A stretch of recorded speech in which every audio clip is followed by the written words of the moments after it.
Blog Talk Radio.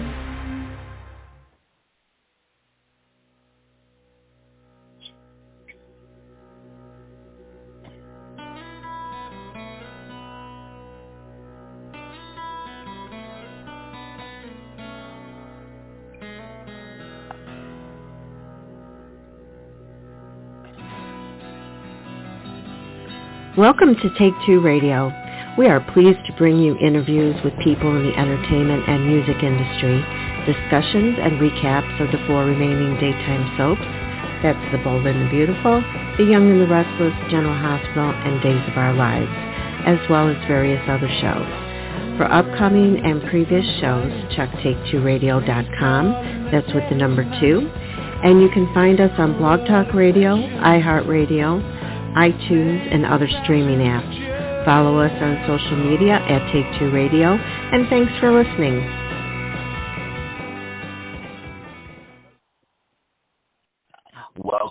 Welcome to T2R Soaps. I am taking the mantle today. I am Anthony, and we are sending some well wishes and some prayers out to David, who's taking care of a few things medically speaking. Hopefully all will be well, and he'll be back with us in, 2 weeks is Christmas, so I guess in January.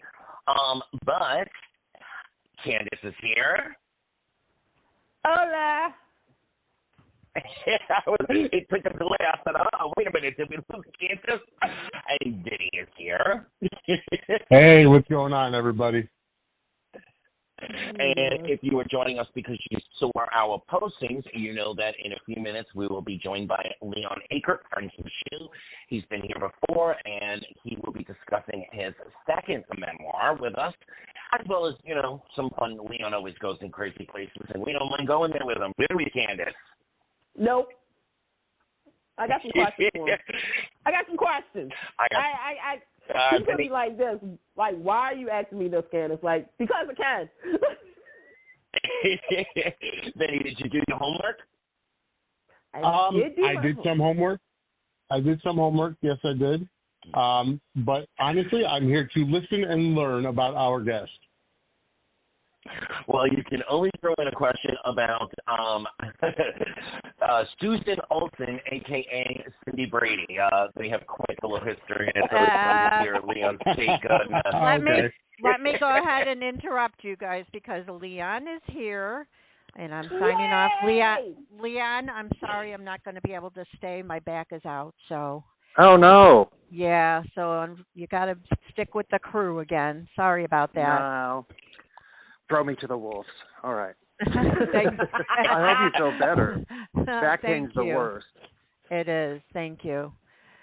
All right. Talk to you guys later. Have fun. Feel better. All right. Thank you so much. Welcome back to T2R Soaps. How you been, Leon? How you been? I've been good. I'm in the middle of a move. What? So. Interesting. Yeah.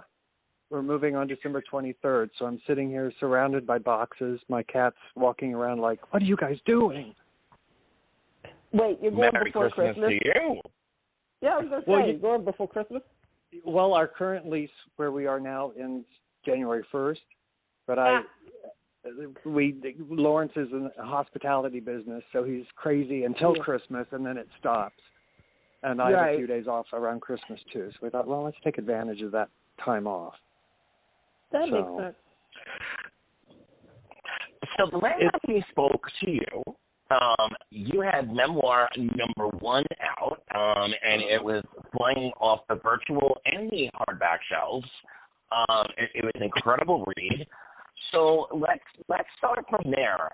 When you look back, I know when we spoke here and you and I did a separate podcast, you really did expect the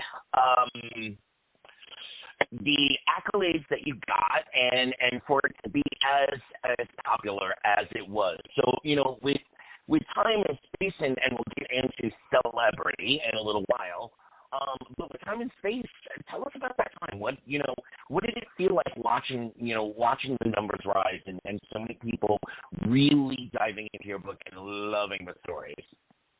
Oh, wow. It was amazing, really. I mean, it was because all while I was writing it, I mean, there was a voice in my head going, nobody cares, Leon, you're not famous. Who cares?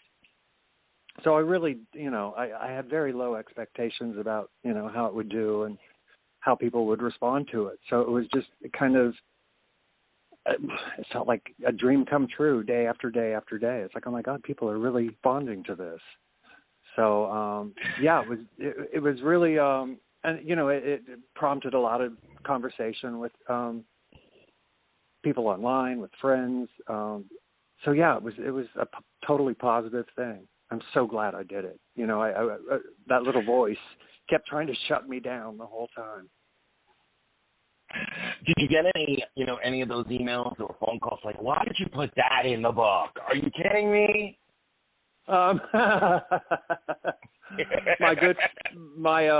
My good friend, I call him Eric in the book.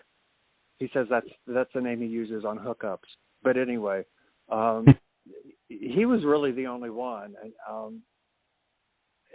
He was sort of like, well, why didn't you write it? It wasn't what I put in; it was what I left out. But he wanted some more exploits highlighted. Yeah, he wanted more. I think more sex or something. I don't know. But I my friends. It's basically a memoir. That's for the next book.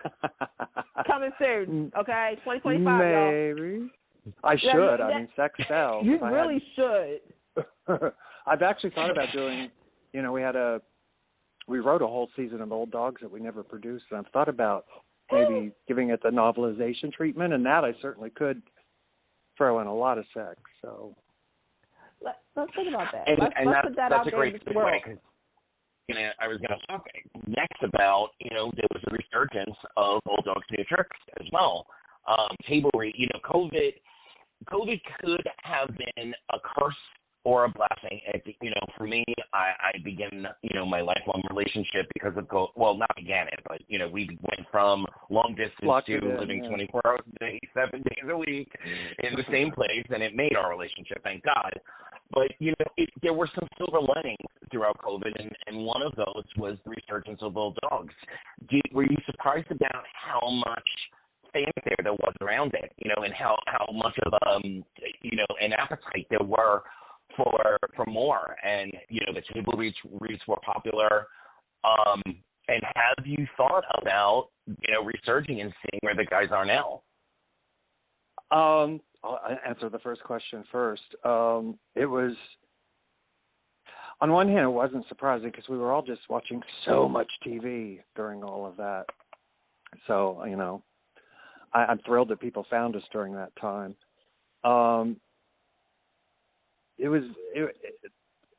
It felt really good because I felt like, people needed some levity during all of that. And if they found it from our show, then I'm really pleased. I'm always very happy when the show kind of does more than just entertain. So that was pretty cool. As for doing a reboot, I mean, I'm always thinking about the characters and where they are and what they would be doing. And we've talked doing it a few times, but then every time I get serious about it, here's the thing, the show was kind of lighthearted and optimistic, and I don't want to get political, but, Obama was president, and American life just felt kind of lighthearted and optimistic back then. We don't really have that feeling right now, so I'm not sure if I brought the show back, I don't know if it could be the same show without either seeing very kind of disconnected and Pollyanna. I mean, I would love to talk about politics in the show, but even that would be such a departure that I'm not sure it would feel like the same show. What road it could really take. And I'll be honest, for every Will and Grace, you have, a dozen Murphy Browns. So, it's always kind of a roll of the dice. Candace Bergen, we love you.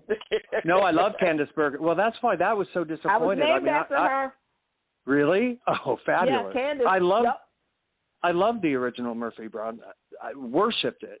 I mean, it was appointment television, so I think that's because I know some people kind of enjoyed the reboot, but I just felt like trying too hard. You're not the only person, okay? You're not the only person that thought that. Okay, all right. Okay. I love you, Candace. You know that, but I love her. You know, but some things, yeah. Well, you know, and like as I was saying about Old Dogs, I think Murphy Brown was also a product of its time, and one of the mistakes they made was trying to do it in a different time. Yeah. I mean, during its original run, politics was still, you could follow it without like flying into a rage, and anyway, let's not go there. You know, it's very funny. I'm going offshoot, but you know, the character that Candace plays on Sex and the City, you know, was rebooted as well, and just like that.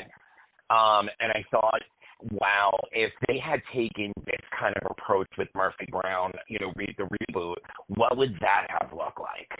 You know, instead of trying to recreate it in an internet, you know, in a internet kind of setting, what would it look like once she left news, but still trying to find a space to be relevant? You know, I thought they did a really good job, you know, at least with that character in the And Just Like That reboot. But you're not here to talk about Murphy Brown. We're here to talk about you. And I have to say, I think I said this in one of our previous interviews, but if I haven't, then it'll feel fresh. And if not, it's been long enough that it'll feel fresh. If there were an award for, you know, the best title of a book, hands down, I think you would have won it. So now talk to us about your second book and where you came up with the title. I actually didn't come up with the title. I had like maybe a dozen possible titles, and this is it'll be 2 Christmas ago, this coming Christmas. Anyway, we had some friends over, and my friend Danielle Mazer, I was just bouncing all the titles off of her, and she didn't seem all that impressed with any of them. And then we were talking more about the book, and she was asking if I was going to clean up my language or would it be, you know, full of swear words. So I said, oh, no, expletives not deleted. And she's like, there's your title.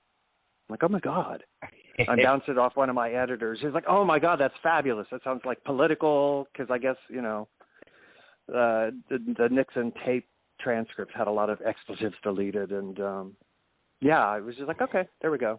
But, yeah, some of the titles were really lame. Like, I don't know. I can't even remember them now. I think my subconscious is protecting me from telling you some of the really awful titles. This and that. And Queer Mudgeon was one of them. I liked Queer Mudgeon, but the argument was a lot of people say, well, do enough people know what a curmudgeon is? Well, that's, I don't know. I think they would. Well, I'm going to throw you a possible title for book 3 just because I feel like doing it. Leon Loses It. Leon Loses It. Well, you know, that might just work. The next book's going to be about, you know, I've worked a lot of crappy temp jobs and day jobs while I've been an actor. And every time I post about some horrible day job on Facebook, my friends are like, Leon, this is your next book. So the next one's going to be like part memoir, but part essays about all the really crappy temp jobs I've had in the past 30-some years.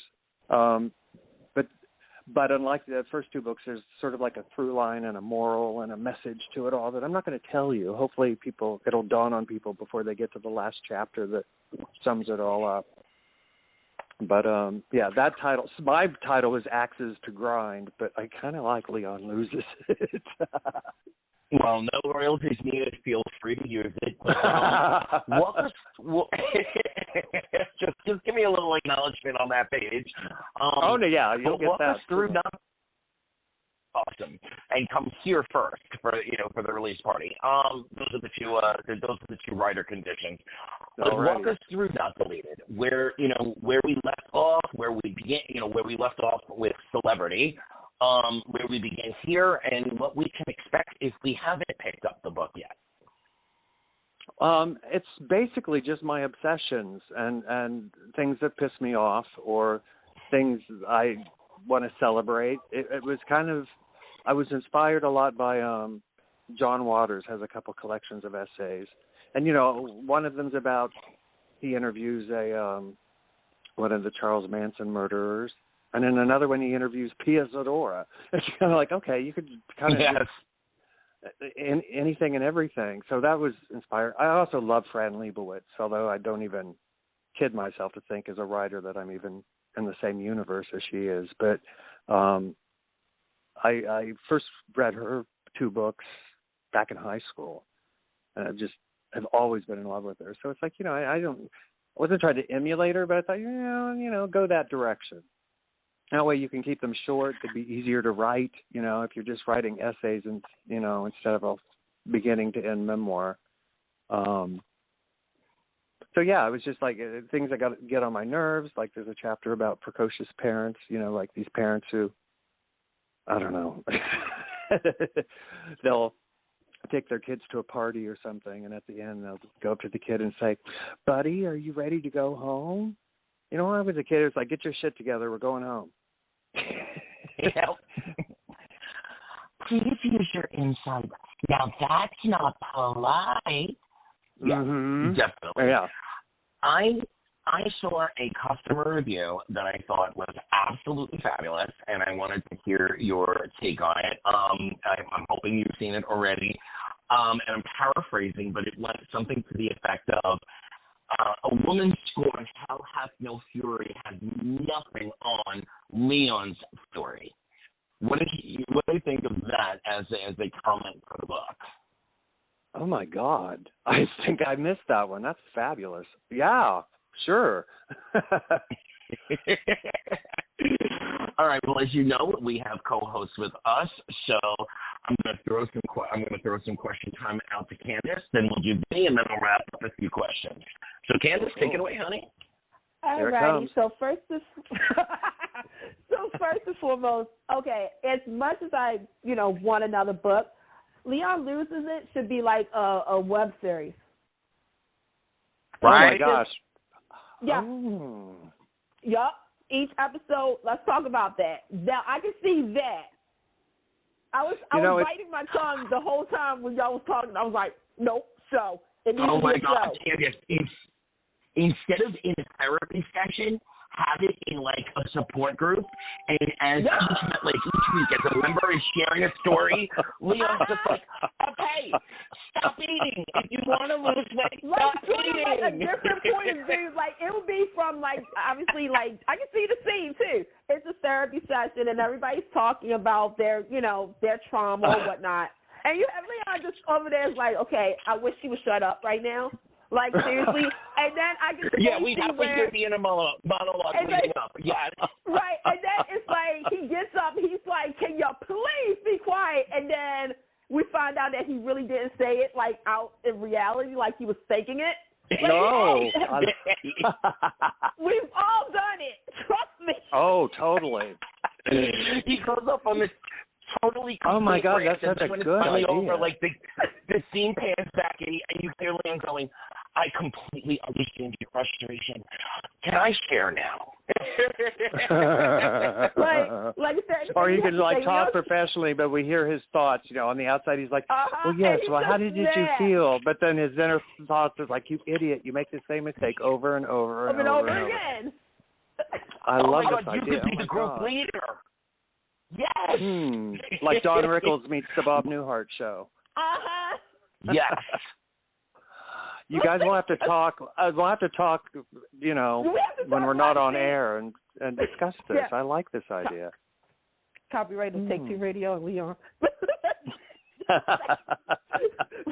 it out there right now. Okay. So now So now I do have some questions. I really do. All right. So you pretty much done it all. Okay.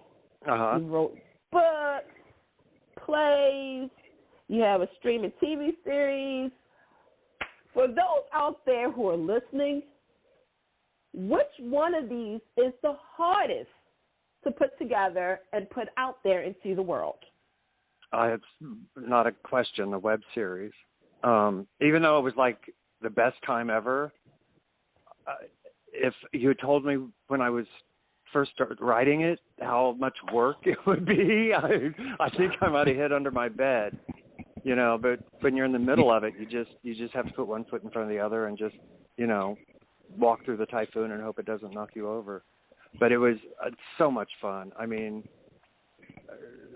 on one hand, just to play a character for 5 years as an actor was something you never get a chance to do.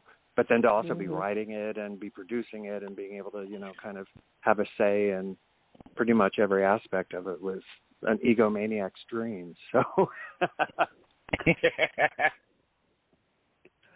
but yeah, that was the best of times. I think my favorite part was, I'd write a season worth of scripts and then send them off to Arvin Batista, who was our producer and our main director, and then he'd send me notes back. And my favorite part of the whole process was like sitting down and trying to figure out how to incorporate his notes. I just love that.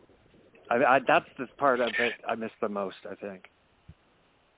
I have to interject here and say, how many times did he say, and how are we going to accomplish this on our budget? Oh, my God. Every day. In fact, when my husband first read the script, and this was back when, before we had even, made the first bit of effort of producing it, he read the scripts, and his first question was, I love it, but where's the money going to come from? And that was pretty much our motto through the whole production. Where's the money coming from? God bless the generous fans. God bless them. There you go on that. See, I was going to ask that question, too, about the budget. And especially soap fans. Soap fans are the most loyal. Oh, my God. I mean, say that again, because I need for everybody who's listening to listen to what he just said. Because soap fans are the greatest. They are loyal to the end. You should really see what I'm doing over here. I'm actually clapping like I'm in church. Like, yes, thank you. No, because I'm going to be honest. Like, I had this conversation. This is a side note real quick. I had a conversation with somebody on social media, and they were talking about what fandom is the most loyal. Is it the comic book fans? Is it the Star Wars fans, the Star Trek fans, sci-fi music and everything? And I was really I was shaking my head. And I was like, no, it's the soap fans. And it's the soap fans. But he's like, but it's only 4 soaps left. And I was like, hold up. I said, you do know that everything you're watching and reading is a soap opera. Absolutely. We're living in a soap opera these days. Right? I mean, Lord have mercy. Lord, don't get me started. Don't get me started. But no, it's just amazing to me because, okay, let's be honest here. The last couple of years in this world, we've been really living a real life soap opera. Yeah. Full of twists and turns and some cliffhangers. Oh, Lord Jesus. Cliffhangers, almost cancellation. The only thing, there's 2 things missing. One is, the dramatic soap music that needs to be in the background of certain situations. And 2, I need a politician to rip off a rubber mask and say, it's me, the dump. I mean, just say that could be a part of the show. We need to sit down and talk about it. Let's see that right now. But no, well, I have one more thought about soap fans. I think they are the most loyal. Under that are horror movie fans because they don't care if a movie's good or bad as long as it scares them. I think, and under that are the comic book sci-fi fans because they can be really critical if it's not done the way they think it should be done. And right under that is the wrestling fans. Right under that is the wrestling fans. I'll put wrestling fans second. I would say, because I'm going to say wrestling and soap fans are sort of, it's really literally a soap opera with wrestling. Yeah. But oh my God, you're right. Absolutely. Yeah, but I will say this about the horse fandom, because I'm going to say a movie. Actually, there was 2 movies that came out: Freddy versus Jason, which, and the last Halloween Kills. And I'm going to say this, and I think, it goes on the whole. Me personally, I didn't like Freddy versus Jason except for the fight scenes. Now, a lot of people thought it was the greatest thing Same thing with Halloween Kills, and I'm not going to spoil it for anybody who's not going to Peacock and take a look at it. But let's just say I was very disappointed. But shout out to some people because I knew some people in the movie. But it's just, it's that disappointment. I agree. I felt the same way. I'm fanatical about the original Halloween, and I was exactly. You know, it's just like, there's a famous quote by a huge telenovela star. She played a character called Catalina Crow, and the actress's name was Maria Rubio. And a couple of years after the show was over, she was on a talk show, and they said, "Who do you think?" Because Catalina killed quite a few people on the show. Who do you think Catalina's biggest victim was? And she very deadpan turned to the camera and said, "Maria Rubio." Mm. She never was able to have a career outside of playing that kind of character. And I think, Halloween Kills killed Michael Myers. Without spoiling it, Anthony, without spoiling it, because some people probably didn't see it, so we're just going to say this to take a look, but it's very He's speaking metaphorically. Speaking metaphorically. Like, if you're a loyal fan of the Halloween, including H2O, which I loved. I loved H2O too. And can we all be honest? Shouldn't it have stopped right there? Yes. Okay. Yes. I just Absolutely. want to. When they brought her back in the next one and then just killed her off. You get Jamie Curtis, screaming, and when she gets into that badass, Terminator mode, I'm like, yes, baby, yes. But it wasn't enough. You should have stopped at H2O. Yeah. But I know you have more questions, Candace. Yes, I do, actually. So my next question is actually, a life thinking question, because, always have to throw one at you. Okay. As the year is closing out, what is the one or two things you were, besides being alive and your husband, what were you most, what was you just happy about this year? Like, what was that? Gosh. Yeah. What a great question. There are a few things. Just to rope them all into one answer, this year felt like the first year that felt normal since 2020, Yeah. Yeah. And I got to, my hometown had the second annual Pride Festival, and I got to say a few words. Yay! Yeah, that was pretty cool. Yeah. So. And it's capital of the year by being on T2R Radio. Yeah. Don't forget about that. That's pretty awesome. And and being here. Yeah. Speaking of which, I want to congratulate you guys because, pretty much every podcast and, interview site that I did back when Old Dogs was still kind of rolling out, they're gone. And you guys are going strong. And I really want to congratulate you on that. It's cool. Thank you. Thank you. Pam and the crew. Lisa, Pam and David and just the love of doing this. Yes. Well, that's fabulous. And the loyal soap fans. My husband is pouring me another glass of wine as we speak. Oh, good. I'm not drinking alone. Good.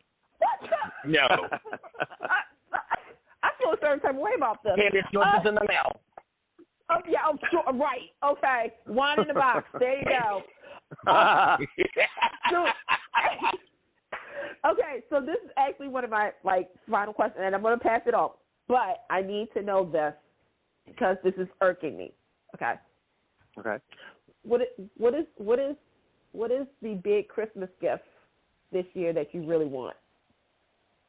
Oh my gosh. If I said it on air, the Secret Service would be knocking on the door. No. You and me both, baby. You and me both. No, you know what? We haven't really thought about Christmas because we're, doing the move. Right, moving. And we both sort of said, you know what? We're just going to get moved and, buy the one or two things we need for the new apartment, and that'll be our Christmas gift to each other. So that's kind of what I've been kind of not. Aww. I mean, I'm in the Christmas spirit, but yeah, it's nice to not have to shop. Well, I mean, Look, you want to know something? I just realized how close Christmas is.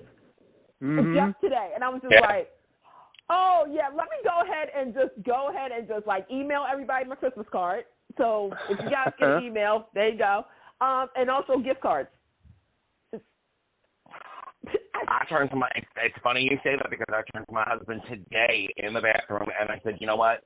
You have everything. I can't figure out what you want. What do you want? Right. I mean, for me, you know, I'm a creative person and everything, but it really felt like this holiday just snuck up on all of us. Because 1 minute it was Thanksgiving, before that it was like the beginning of October. So I don't know what is going on, but I think it's because life has become a soap. Life has become a soap opera. So there's so much I don't need a fast in every forward. day that we get distracted. We're like, what do you mean it's already Christmas? Oh, I don't need a time jump. I just need. Yeah, but you know what, Candace? I am not going to be surprised if I show up at Christmas Eve dinner and my 18-month-old grandniece, so yes, I do have a grandniece. Please don't ask me how old I am, because I'm only 20. No, all kidding aside, I'm going to show up and she's going to be like 16 years old, and she's going to come down the stairs and be like, what happened? I have a great grandniece, so, God. Yeah, I have a great nephew. Who just I just remember them being born, and now they're 5. Well, Leon, David couldn't be with us this evening, but he sent his felicitations. But we have a new crew member, Mr. Vinny, and Vinny is up with a couple of questions for you now. Hey, Vinny. Hi, nice to meet you, Leon.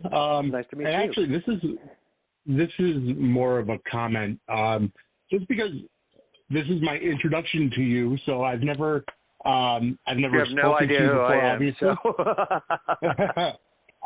But I do love the title of your new book, Expletives Not Deleted. I love that because I love people who are uncensored.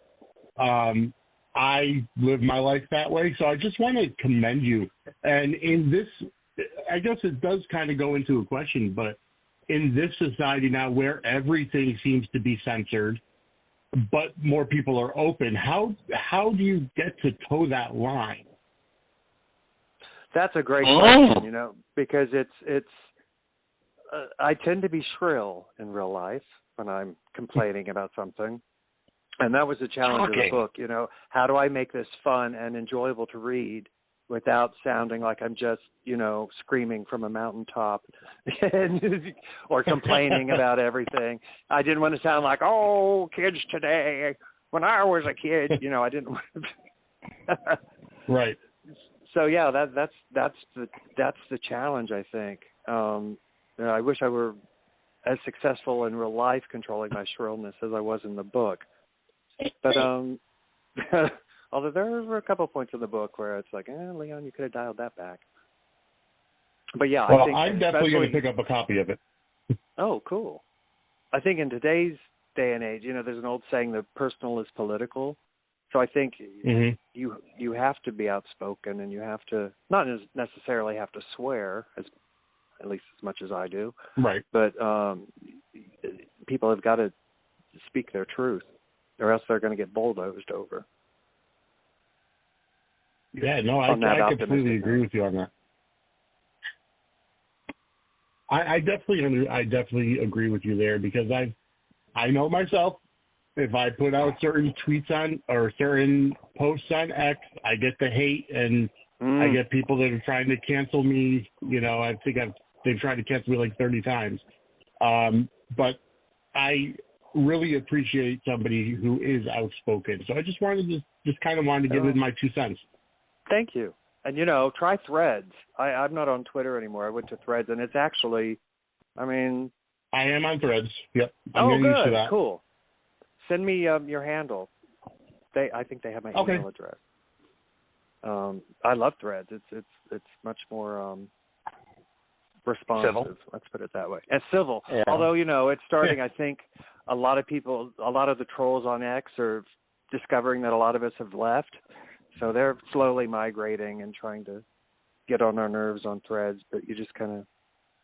I'm getting better at just not reacting. I used to just, speaking of being shrill, I used to just love an argument. on social media, but it serves no purpose and it's a waste of time. So I'm trying to improve and just kind of, if people feel a need to respond to something I've posted, let them just have their say and leave it at that, and don't feel like you have to correct them or correct their spelling.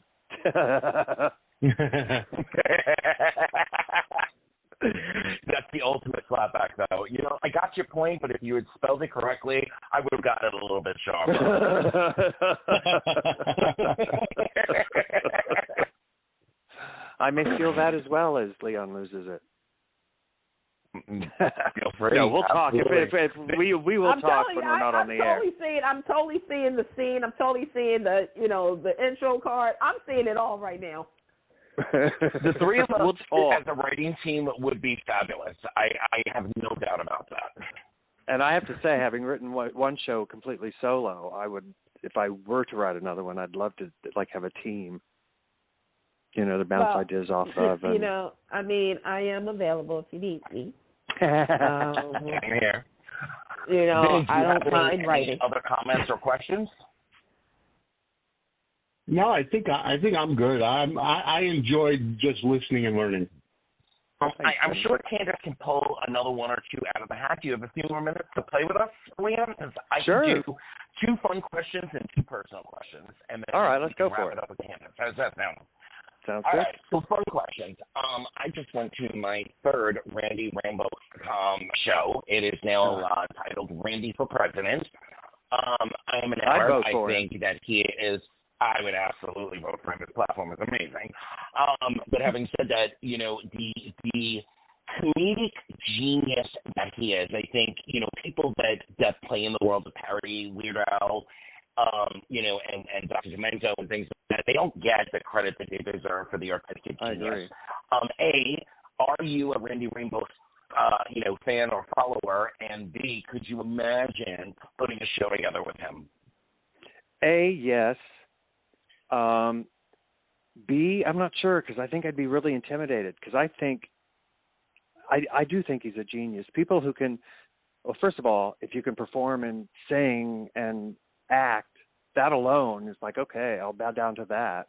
But to be able to parody things so quickly and to produce these videos that are like, I'm like, how did he knock that out? That just happened 2 days ago in the news, and he's already got this fabulously produced video. I've written a song, and I'm not worthy. That's how I would feel. I think he's.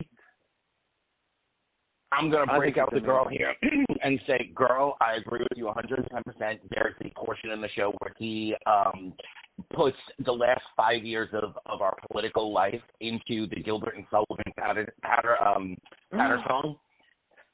Oh, my God. It's 3 minutes of pure fabulousness.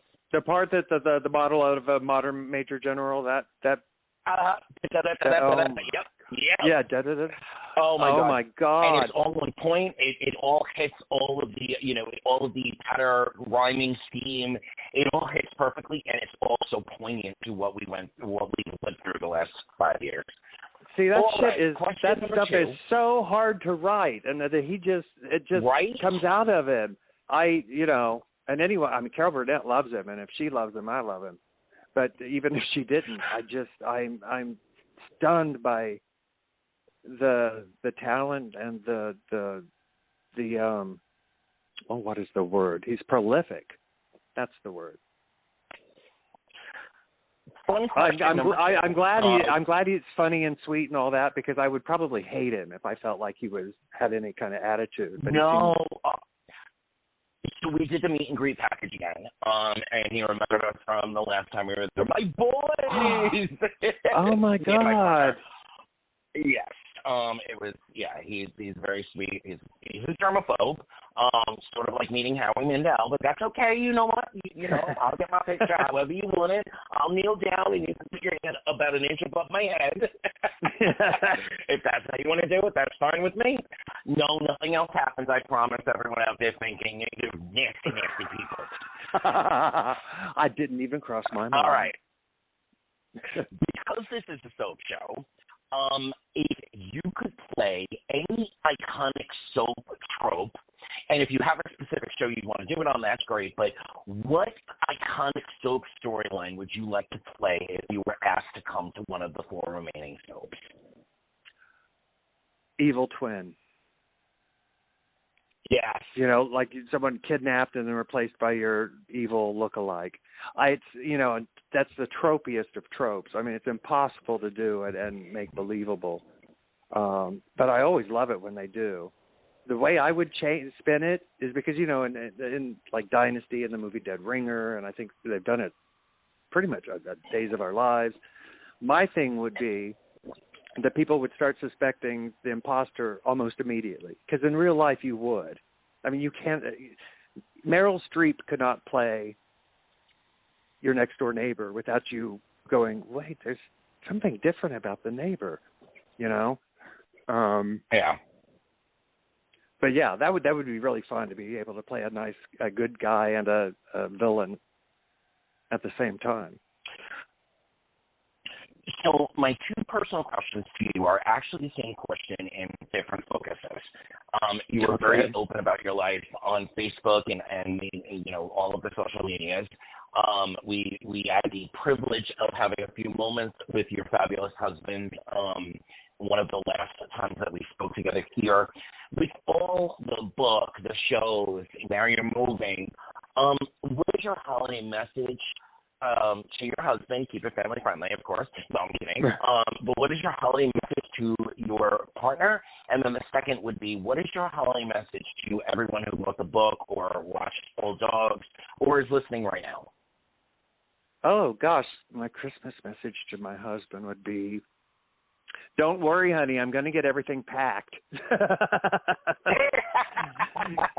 you know, as I said, he's in hospitality. He works for, I probably should not say the organization he works for, but yeah, every night is like, you know, he's throwing parties. And so, yeah, I'm trying to calm him down because he feels totally overwhelmed. That would be my message to him. My message to the world at large, I just recently saw this interview with Dolly Parton, how she manages to walk such a fine line. You know, I would say let's try to be more like Dolly. You know, let's try to find the things that we have in common. You know, forget about what would Jesus do. What would Dolly do? Yeah, she's amazing. All right, wrap us up.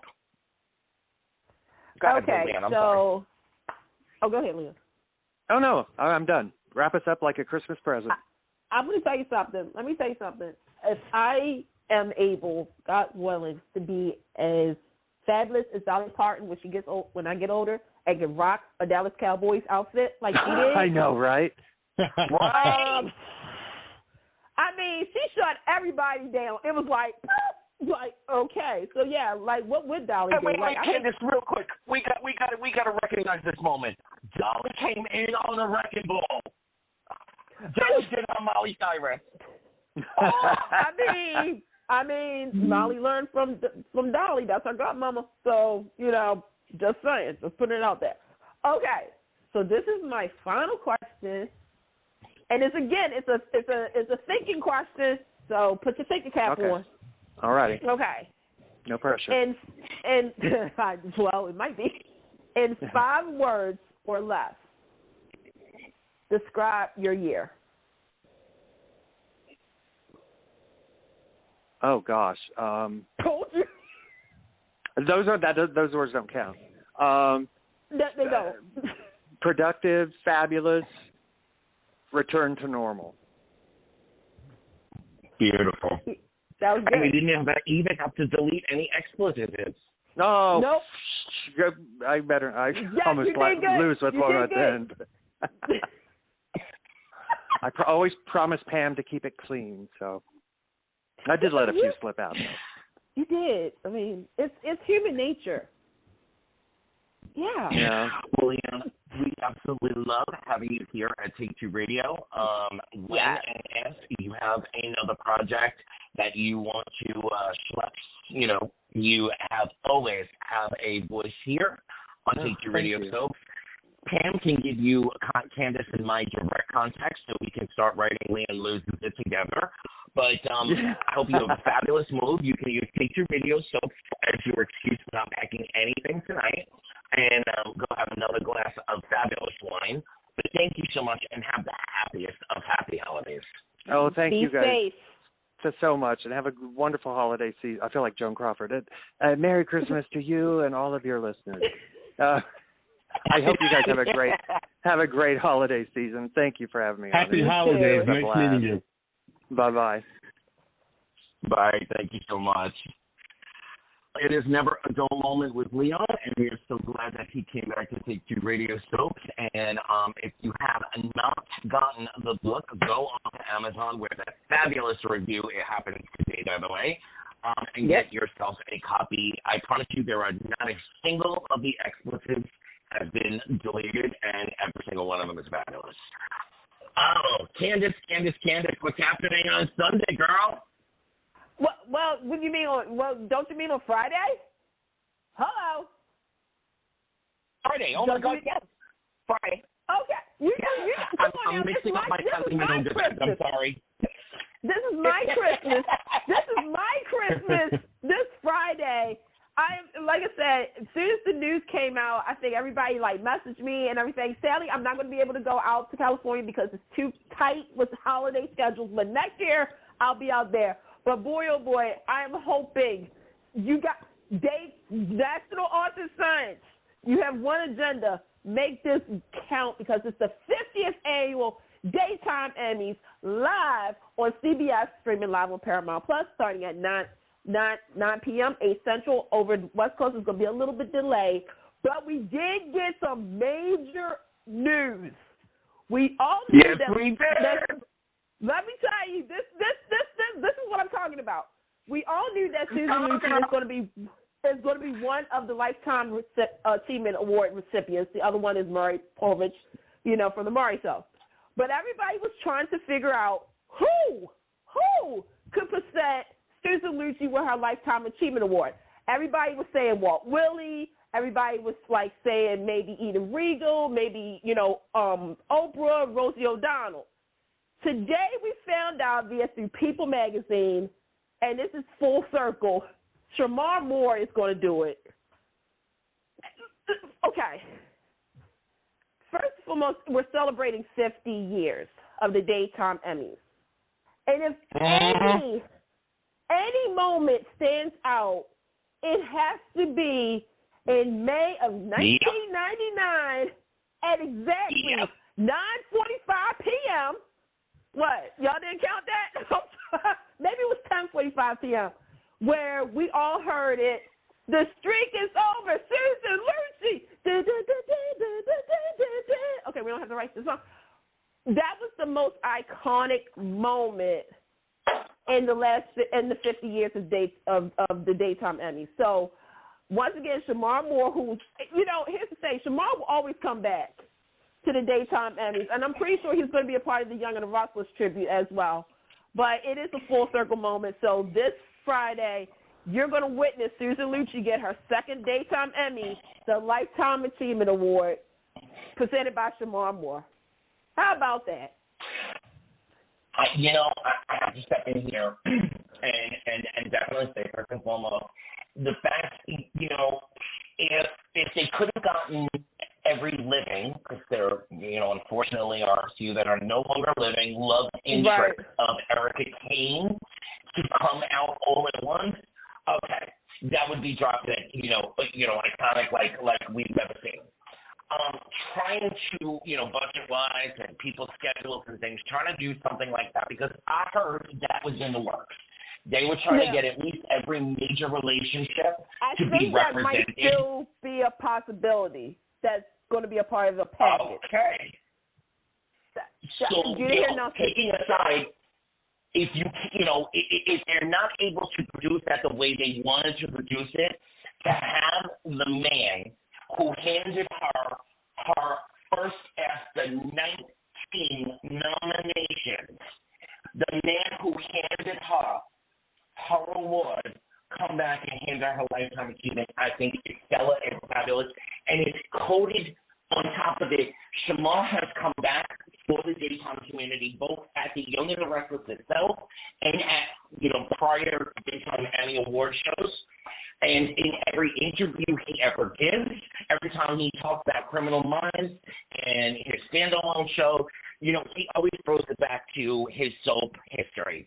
So, to have that kind of man representing up on the stage a moment. I mean, when you ask a lay person about soaps, meaning somebody who does not watch them, whose grandmother did not have it on for like 5.5 hours every day, when you ask that kind of person, they say, oh, you mean, is that the show with Erica Kane? Is that the show with Luke and Laura? Is that the show where the lady got possessed?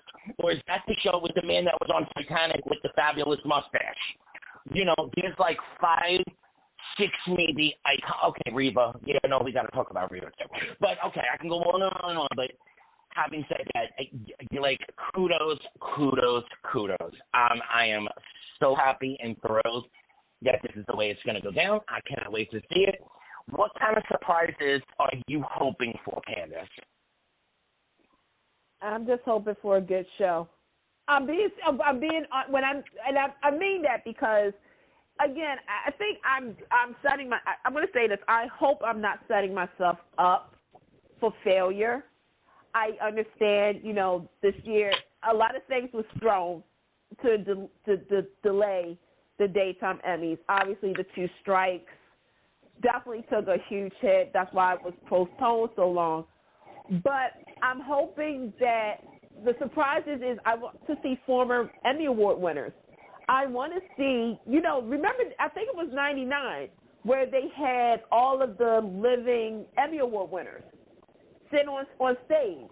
And it was like you was really going through the history of the genre, the soap genre itself. And, yeah, sadly we don't have a lot of people with us, but I'm hoping that they do something like that. I want to see I actually want to see them pair up people from the past and present, sort of like Erica Slezak and Kim Zimmer and Susan Lucci presenting the Lead Actress Award, or such as Darnell Williams and, Christian LeBlanc presenting Lead Actor. Like, I want them to really honor the history as well as the future of the genres. And that's going through all the shows, not just the soap operas, but like the talk shows. Like, I want to see Sally Jesse Raphael. I doubt I'm going to see her, but it'd be nice because I miss her. But I'm just hoping, and I'm going to be honest, I want to be surprised with some of the winners. Like, I really, truly, I mean, let me just say this. Everybody's deserving. I mean, yeah, of course, there's the normal, subs, but in certain categories, I'm like, dang, that's a good category. How are you going to pick? Like, how are you going to pick? And I just want a good show. I want it to be a feel-good show. And this is like I said, for a soap fan like me, and for anybody who knows how I am, this is my Christmas present because I'm excited. I'm excited to find out who's going to take home the Emmy. I am too, and, I want to, we are known for our public service announcements, so to speak, our really come to soap Jesus conversations that we have here. And Candace, the conversation about the Bay has not really abated in the soap media world. If you listen to our last show, we did a very long conversation about why we believe that the Bay most definitely deserves the nomination that it got. I want to say this to the soap fans. The Bay is the best of digital streaming soap as of yet. Lady the Lake, there have been so many that are really good. Really, really good. But the Bay, it gives you soap of old. It gives you soap that you're used to. It is pushing the envelope and taking soap into future directions. You look at some of the European soaps and you look at what the Bay is doing and you realize, okay, this could be the future of soap. And it brings all of the classic faces that we miss seeing on our screen. Or not all of them. We couldn't possibly get them all in one show. But, it gives us everything that we love about soaps. and I will have a lot to say if they win the nomination when we come back, but they earned that nomination. And so instead of, and we see this all the time, we ask you, don't tear down the actor or actress. Don't tear down, the performance because of the storyline itself, right? Don't tear down the show because it's a digital being presented against a 5-day-a-week, 52-year out-of-the-week show. I hear you. I do believe that there's a certain fairness to it. However, the rules are written the way they're written, and it deserves its nomination. So instead of tearing it down, let's try saying, not my choice, but congratulations for breaking through. That's a glass ceiling. I mean, that's a glass ceiling that has been broken through, and it deserves its moment to revel. It deserves its moment to feel the weight of what it has accomplished. It is accomplished being in the category with four other 5-day-a-week showing shows. That's something, and it deserves its moment. And I'm going to say this. Either of you want to weigh in here?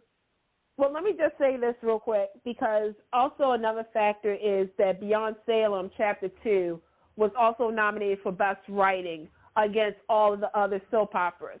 This is something that has been in the works for a very long time, and it was co-signed, let me say this again, co-signed by Josh Griffin, Ken Corday, Frank Valentini, and Bradley Bell to allow for the digital dramas to be inserted into the main fixture. This has been in the works since 2012. Shout out to Venice, who just celebrated 14 years, baby. But it's been an ongoing back and forth. Should we? Should they? Shouldn't they? And there was some rule changes and everything. My whole thing is this. This is why I'm always saying this. There is 4 soaps, network-wise. Well, 3 networks, 1 streaming, right? That's how it is. Mm-hmm.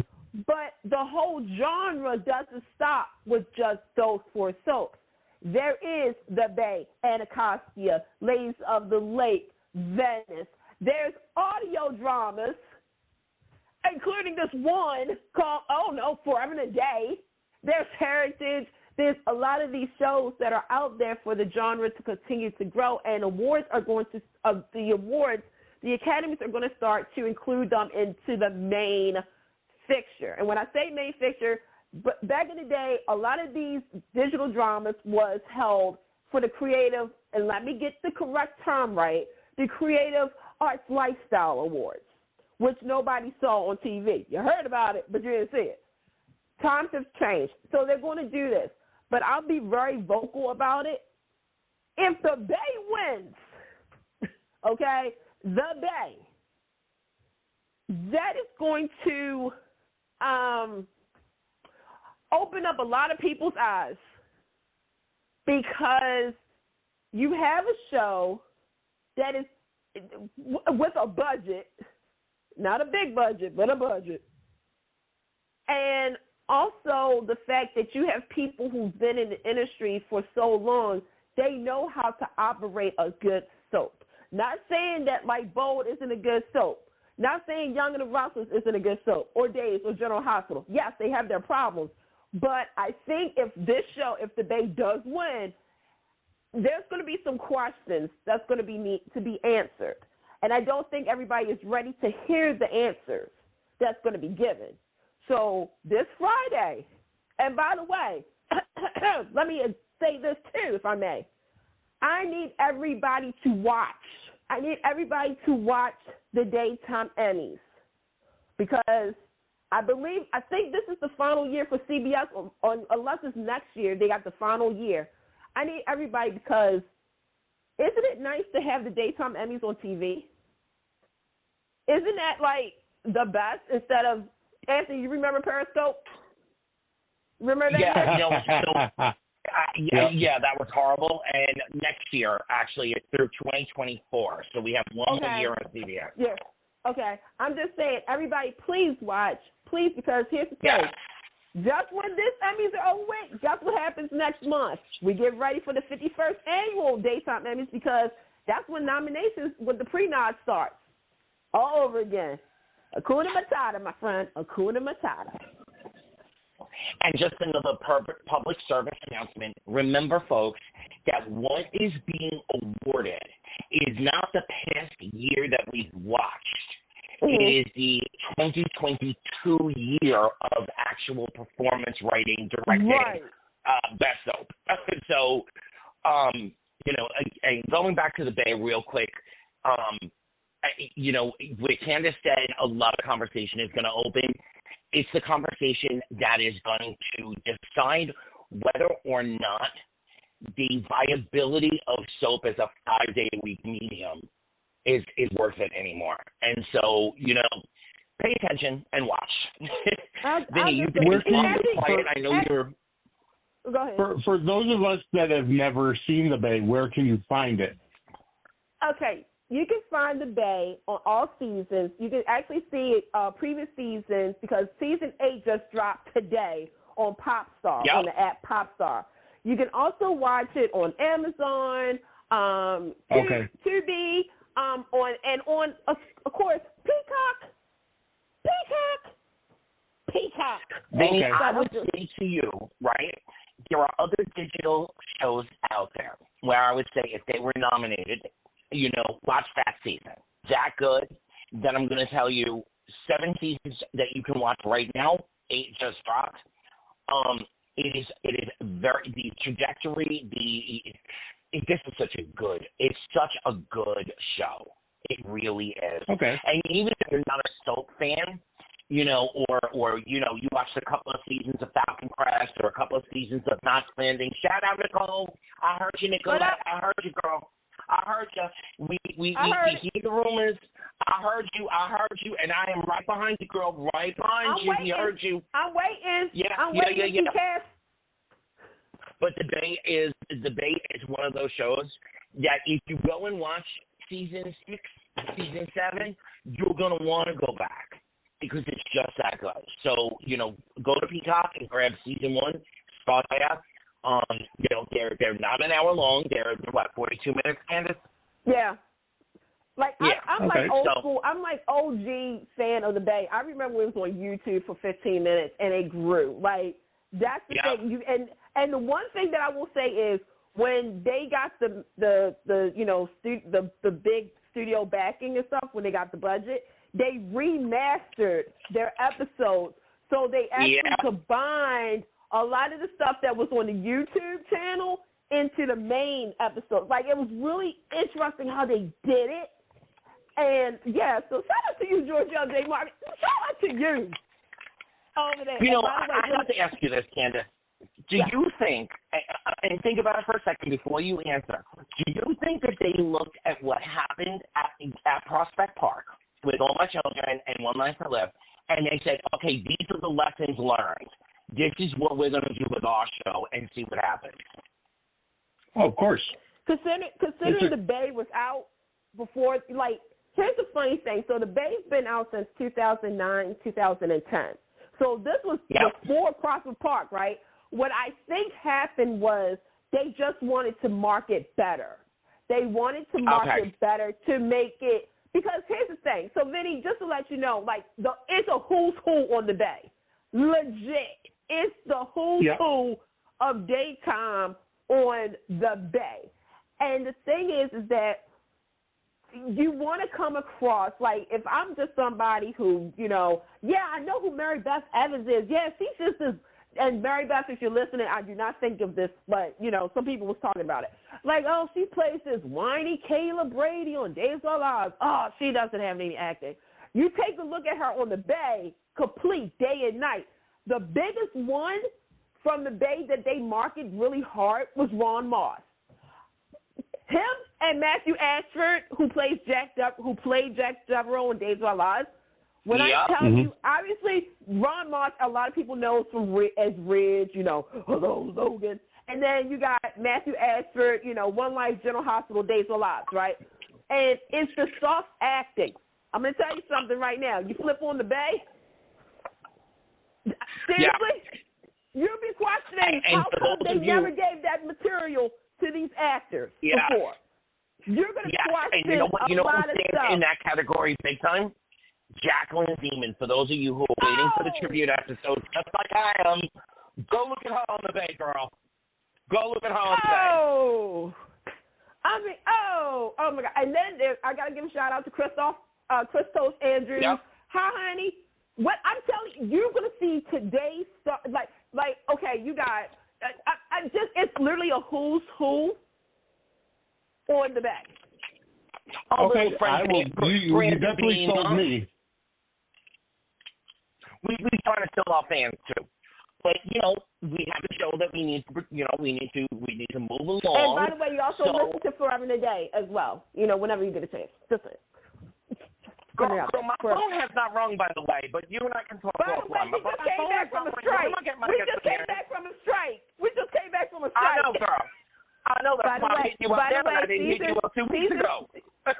Season 5. Wait a minute. Season 5 normally would start. This is actually news.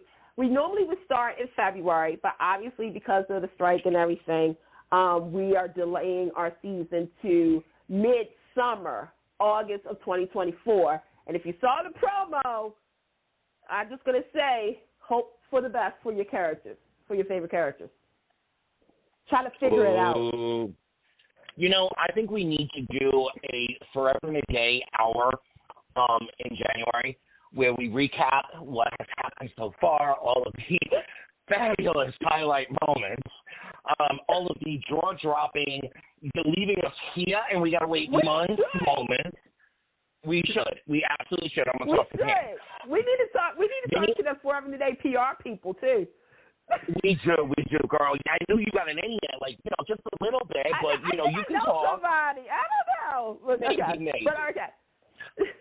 Vinny, since you're our newest castmate, what soap has excited you the most in these past 2 weeks? Who do you want to talk about first? Well, let me tell you, I've watched so much soaps in the past 2 weeks because I finally caught up on Y&R and Bold and the Beautiful, so I have literally binged both of those shows over the past 2 weeks to get all caught up. That's my boy. And now I am current. So obviously I watched this morning's episode of Days, and then tonight I'll watch today's episodes of the other 3. But honestly, to be completely honest with you, what has excited me the most is Bold. I know that we were talking about it off air, the whole situation surrounding Eric and whether or not he's really going to die, or if Finn is going to. The reason why he's worked late on the day of the party is because he supposedly found some breakthrough that'll save him. So let me take a step back for a second, and Candace, you can help me out here, and give you a little bit of education while educating some of our listeners.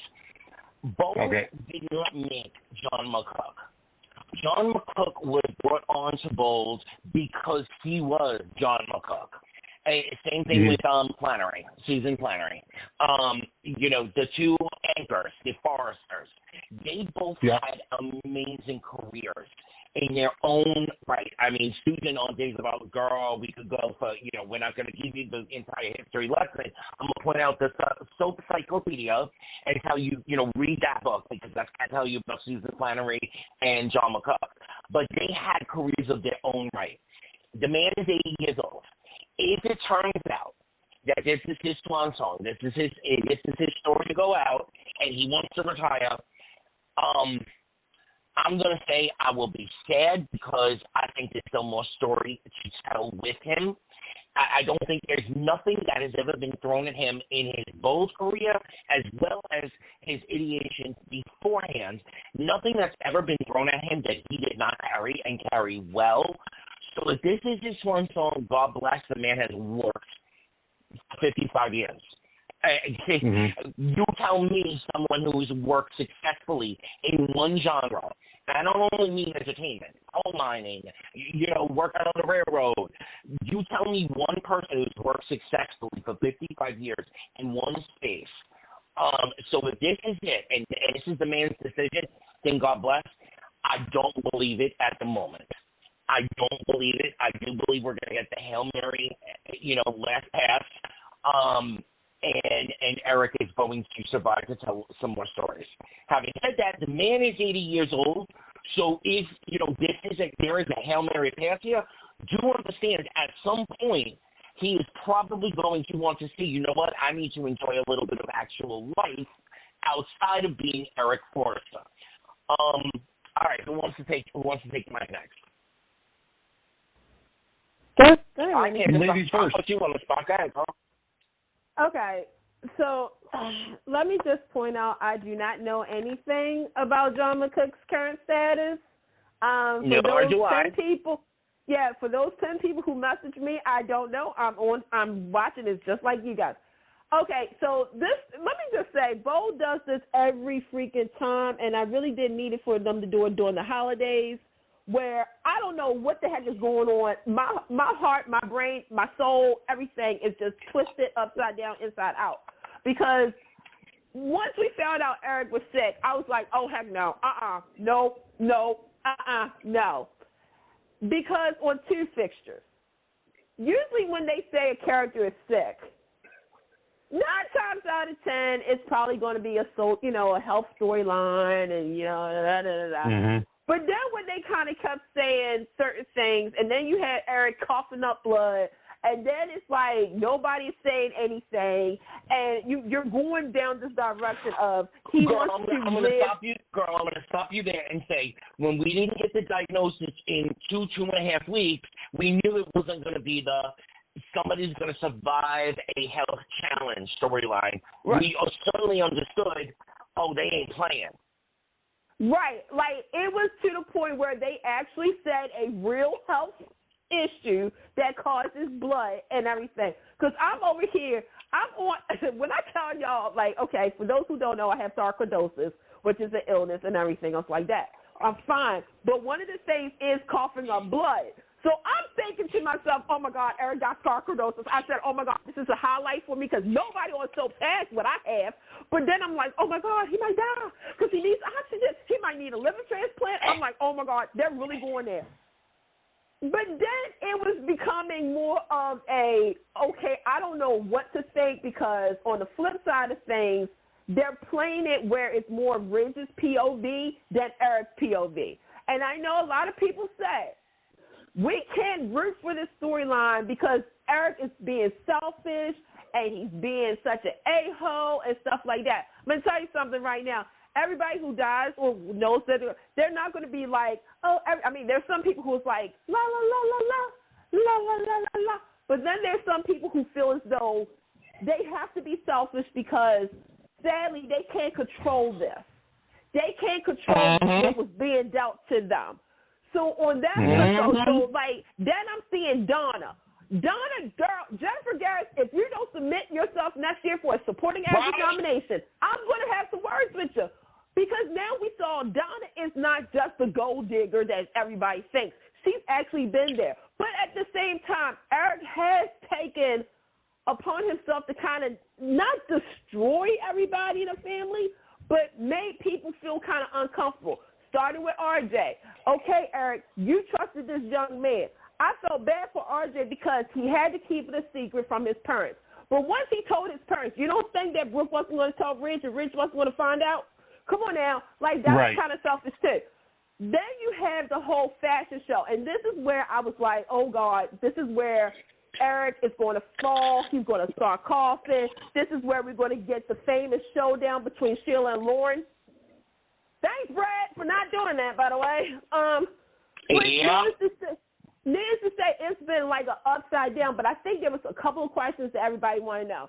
So you mean to tell me Eric hasn't been going to the doctor? It's like, but then again, I know people who are sick that don't go to the doctor because they just decided, oh, well, screw it. I'm going to do it my way. Like, I'm going to do it my way. And I was waiting for John McCook to sing Frank Sinatra's My Way. But then it's like, okay, then I'm thinking to myself, Bridget's a doctor, Finn is a doctor. So nobody could, secretly go to them and talk to them about it. So so you got all that. This story got me so, like, wound up to when he decided to throw himself a party. Here's how, okay, Bo, I'm going to tell you, you're getting me here. The last time you did this was Susan Flannery. Yep. When Stephanie decided to have her party, and the next thing we know, she dies and she's retired. So I was like this. I was like, you got a party, okay, but everybody knows that he's dying. Yep. Right. And so then it's like, you know, he finds out. And then I'm thinking to myself, Ridge, I think I said this on the show like weeks ago. I said, the scene is going to be either Erickson's bid dying and tells Ridge that he found out who really won, and that was the most selfish thing he ever did, but thank you, and flatlines. Okay, Bo, I want my money. Because when at the party, which everybody looked at, fabulous, okay? He goes around, first and foremost, Eric goes around and talks to Thomas and Hope.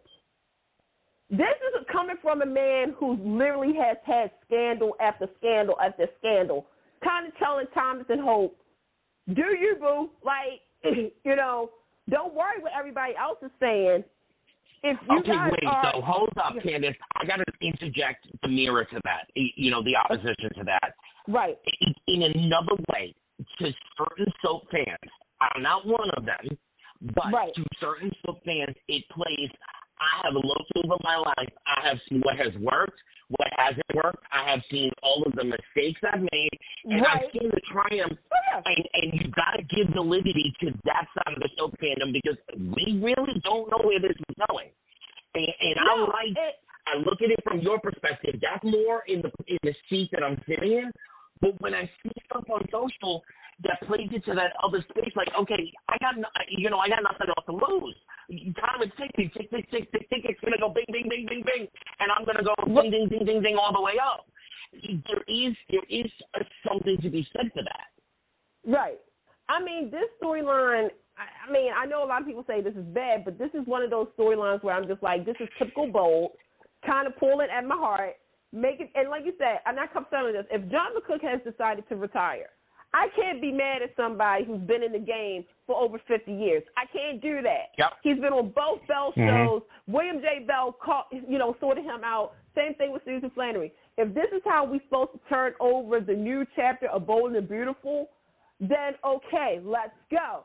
But at the same time, and I think all of us, you know, have all unitedly said this, if they do kill off Eric Forrester, that means we do have to say goodbye to John McCook, which is, I think that's the thing that's kind of got us with this storyline is we don't want to say goodbye to John McCook because he's literally been there for all of us who watch Bold and Beautiful since day one. He's literally been there since day one. For those who watch him as Lance on Young and the Restless, you know, this is the last hurrah that we get to see him in. But then you got the family drama that reminds me of Dallas. And I mean, come on now. I'm just like, oh my God, this is like, this is good. This is like, then you got, I mean, this story is going every which way and it's played out in real, and for me, where there's somebody who said, then we find out, if y'all didn't know anything, it's spoiler alert, just letting y'all know, because they did something different with the promos too. I noticed that Rich, I mean, it was said that Rich has medical power of attorney. And yes, I know a lot of people was feeling a certain type of way when they said about Rick and Felicia and Kristen was at a safari. Okay, look, if they could get Kyle, Justin, Jacob, Tracy, Leslie, Kyle, anybody, I mean, I don't agree with it, but if they couldn't get them, they had to put something together. My big thing is that if, God forbid, they do have to have a funeral for this man, I want to see them. I'll let this one be excused. Like, wait a minute, you guys, because it was mentioned that Rich did call them prior to this. So, I don't know. This so I'm going to weigh in on exactly what you're saying right now because I feel the exact same way. At the moment, I'm starting to really believe we're going to get the Hail Mary. This is at the end. However, having said that, we still have time. He's not dead. So if this is the end, I beg of you both, and if you got to go back and do rewrites, then go back and do rewrites. I beg of you both, give this man, give this character, give all of us in fandom, give the conversations, give the moments, give the bedsides, give all of that, and then, as Candace just said, you got to give us the funeral. Cut budget for other storylines for a couple of months, do it. Give this the story it deserves. If this is the end. But I really do think we're going to the Hail Mary. Vinny, any thoughts on this before we're going to have to jump to another soap because we are, we have it. It's beautiful. Right. So good. Vinny, what are your thoughts here? No, I'm enjoying it, because, this is my first really storyline on Bowl that I'm really digging into. And seeing this storyline play out for the majority of the past 2 weeks with really nothing else that's being shown on there is weird because I was literally able to watch 2 weeks of the shows and it's all one storyline as opposed to going back and forth. But to make a long story short, I'm enjoying it and I'm anxious to see what they do. Will they come up with that miracle cure Hail Mary? Perhaps, but I hate to say to kill a character off, but what kind of drama is going to ensue afterwards?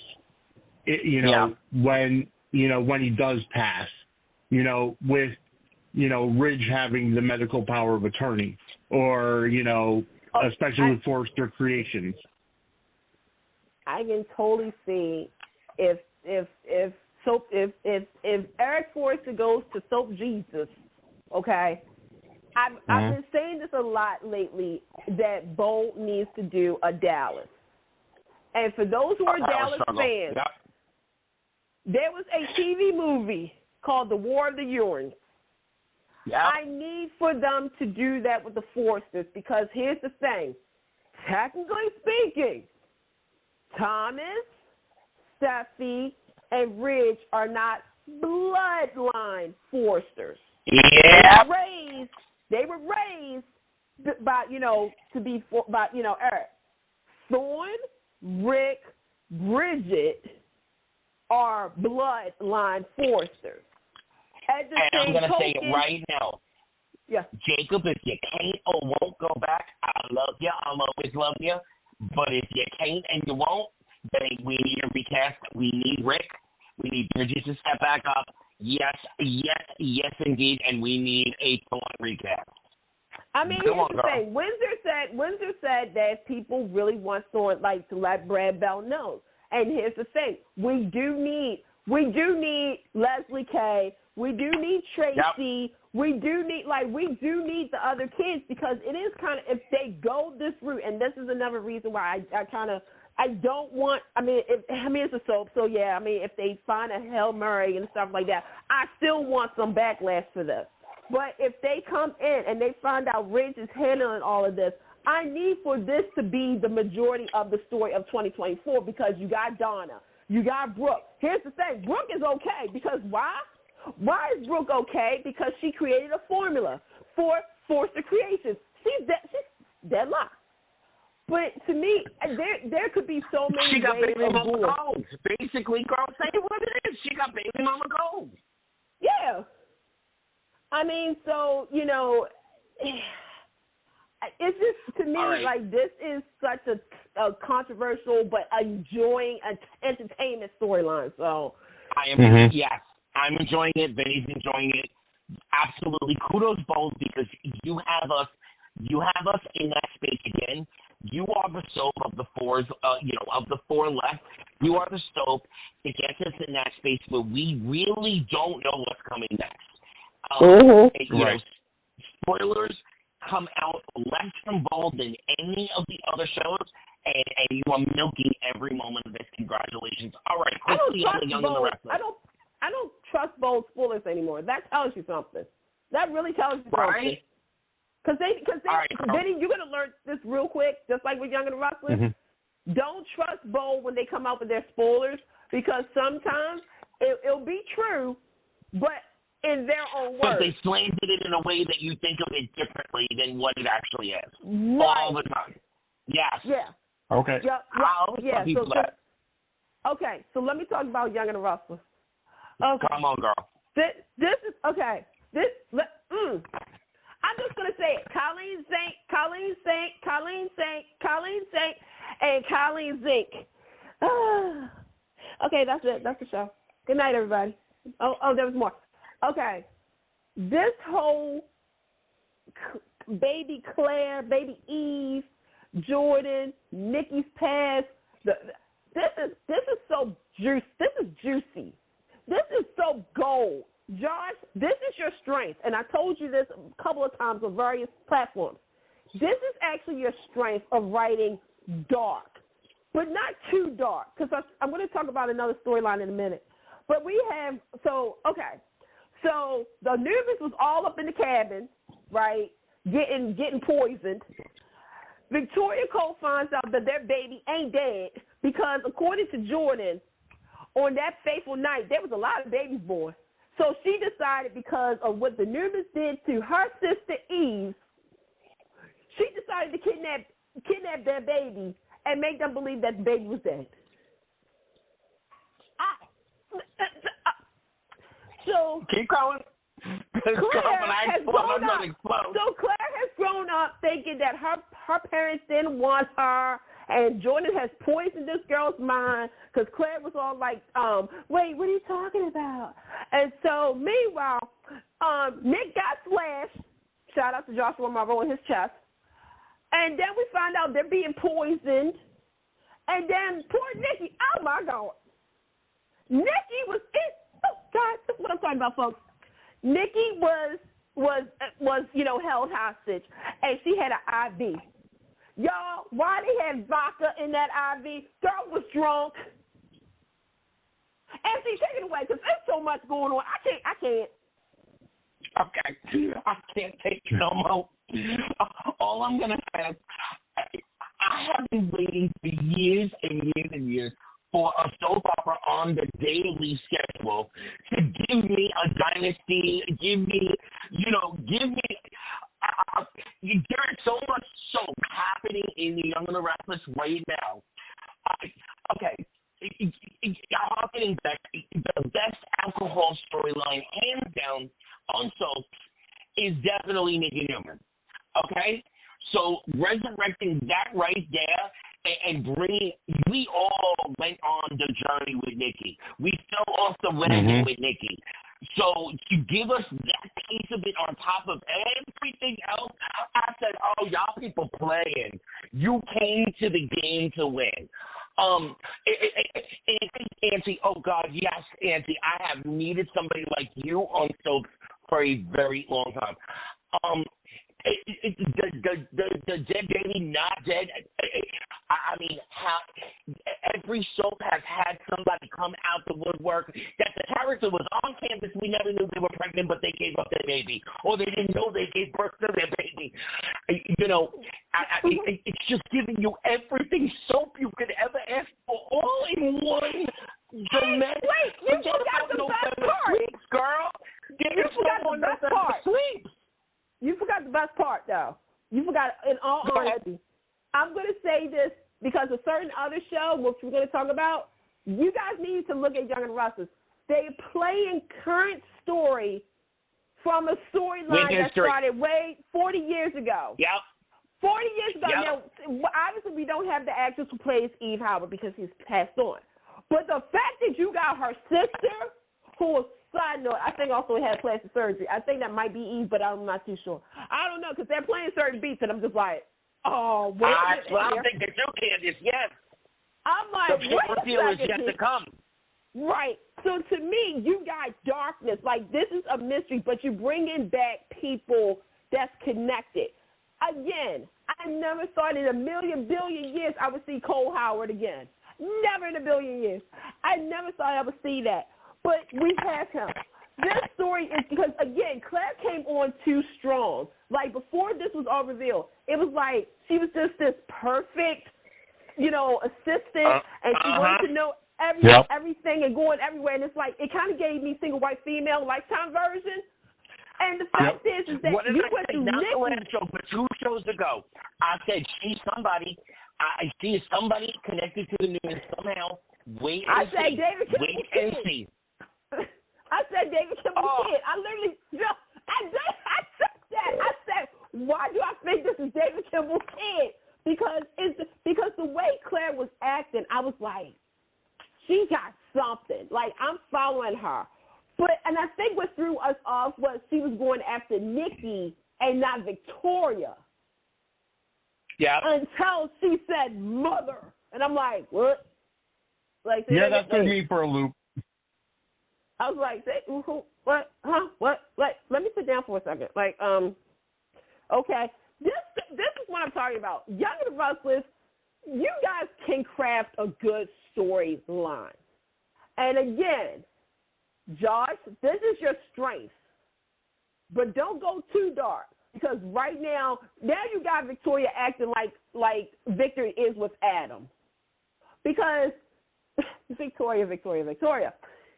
This fool, this little girl, as I'm going to call her, has caused your family so much pain to the point that your mother is now alcoholic again. And I love the fact, and by the way, Melanie Thomas Scott, lead actress for a drama series next year, please. Yeah. Like, she's put in the work, and she gave it to you without makeup on. That is so bad. Ain't that the truth? Okay. She put her feet in this. But the fact that she's now fallen off the wagon, and then you have Victor who's not really seeing it, but he's trying to, regroup. You got Nick over there, again, Josh, he's been working out. He got sliced and diced. And then you got Victoria and Cole questioning, is this our baby? Is she the little girl that we thought was dead? Asking for DNA and everything else like that. And Jordan is still plotting because now guess what this woman did? Every day. Yo, Vinny, let me tell you what she did. Nikki was just out and about, la-di-da-di-da-di-da-di-da. And then her phone rings. All of a sudden, a certain music comes. Well, it wasn't like that. But it's like, soon as you heard it, if you're a long-time fan of the show, you recognize that music real quick. And it's like, oh, my God. Like, they're trying to really mess with her mental state. But, Nikki, don't feel ashamed, girl. Own it, because that's what got you Victor Newman. And I'm just saying, that's what I'm talking about. But I'm just like, this is such a fascinating story to me. It's fascinating. It's fascinating to me, too. I'm thoroughly enjoying it. Like, I'm questioning what have I been missing all these years, because I've, again, like I said, I've been binging it all over the past month. But what I am thoroughly enjoying is out of one specific storyline, you're getting all these branches. You're getting all these different stories out of the one storyline. Take notes, General Hospital. Yep. Take notes, General Hospital. Yeah, exactly. And it's really enlightening for the viewer that is just starting to tune in, because you're starting to see the history in the stories, but also it's got a new twist on it. Like, we've seen people fall off the wagon all the time, and so this had a new twist to it. She fell off the wagon, but and the thing is like, it wasn't her fault, because it was pumped into her through intravenously. But when she went to that AA meeting, she owned it, and she said it's not an excuse. It's not an excuse, but all that time sober went down the drain. And so, Vinny, I'm going to translate I thought what that you're was saying a right breath now. of fresh air. What was that? I'm going to translate what you're saying right now to long-term soap fans that are listening to us right now. Young and the Restless has finally given us what we wanted from all of our soaps. They have given us a story where it interweaves history without dramatically changing story that happens off screen or whatever we're supposed to believe. They're giving us the entire history the way it happens in a current storyline, taking pieces from other stories. The only thing they didn't do was put Nick behind the wheel of a car, and make Right. her question if she hit somebody else. Other than that, they're reclaiming past storylines in a fresh and present way, creating what this story will be in 6 months because they understand they need to transition, they need to figure out a direction to go with this show. And so it's one big umbrella story that is going to ripple all the way through for months and years to come. Kudos, Young and the Restless. You have absolutely pulled it off up to this point. Don't change the trajectory, and like Candace said, don't go too dark. Right now you are setting. Yeah. Go ahead. Oh, go ahead. No, go I ahead. don't need a whodunit. Yeah, no, I don't need a whodunit. And you're setting it up. Go ahead, then, girl. I was going to say, the next story arc, real quick, because we do got to move on, is this everybody's going after Tucker situation. You got Jill, the Abbotts, Aunt Nene, and all of them, like, kind of saying, oh, wait a minute, maybe we need to, like, team together to find out about, about Tucker. Tucker's like, I got something big up my sleeve. Nate found out Audra and Tucker was going to take over Jabot. I'm sorry, Josh, this is where we got to have a come to Jesus moment. I just praised you. Me, Anthony, and Vinny just praised you for this storyline with Victoria and the Newmans and Claire. I don't need, like Anthony just said, I don't need a whodunit because I think that's what you're about to do. And if you do that, I'm going to say it right now. Young Rustlers, you wasted Trevor St. John. 1. 2, again, I don't need this. Okay, girl, I'm going to tell them how to save it. I will close my eyes and pretend that certain things that just happened recently in the last 3 months hadn't happened if you decide to revisit Tucker and Phyllis. Girl, tell me I'm wrong. Tell me I'm wrong to pull this back into the Tucker Phyllis orbit.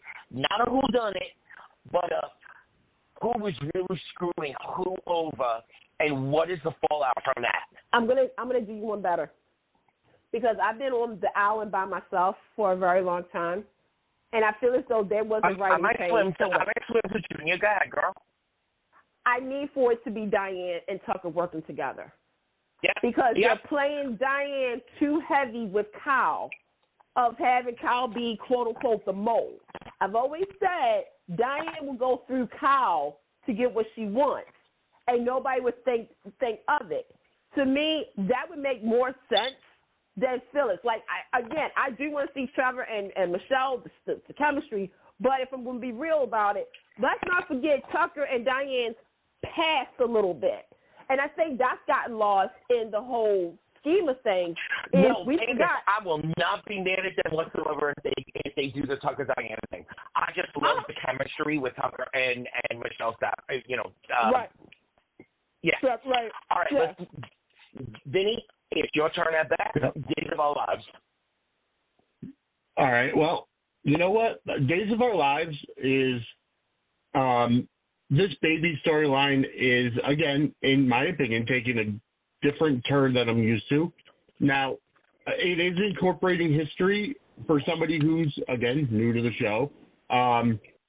Apparently, this has happened before with Nicole being the baby napper. And now she's getting a taste of her own medicine. But I do like how I do like how Leo and Dimitri are trying to hold the information over Sloane's head, so that Dimitri turned himself in so Leo can go free. And it's weird to me seeing Leo Stark with a conscience. Like, he never really struck me as somebody that, because like you said, it was going to be very hard to hold on to the secret. And he's like, the first chance he gets, he's literally going to Nicole and EJ. Although when they did the DNA test and it came back because they tested EJ's DNA because they couldn't get enough from Nicole, I thought that was a fantastic twist, because no matter what, it would have never come back positive, regardless of whether it was EJ's DNA, because he's not the baby's father. So it played into Sloane's deception. Yeah, I really like that twist. No, I really like that twist because, you know, and watching Sloane leave, you know, the police department and, you know, trying to rush to the hospital to, you know, put the kibosh on any DNA test, and Eric's already got the results. And then when Kayla comes in and explains it, and, you know, thinking about it, it's like, wouldn't they already have Nicole's DNA on file from her being pregnant and already, you know, being in the system? So wouldn't they already have that information? Yes. There's a lot of suspension of disbelief with Days of Our Lives. But of course. But no, that's my biggest takeaway is that, you know, they're writing the story in different ways that make Nicole, even though Nicole is the victim, she's upset, but you're looking at it from a view of, hey, you've done this before, so now it's your turn to lose a baby to a baby switch. And they're playing Sloane to be a sympathetic figure. Okay, exactly. Thank you. That sounded condescending. I didn't mean it that way.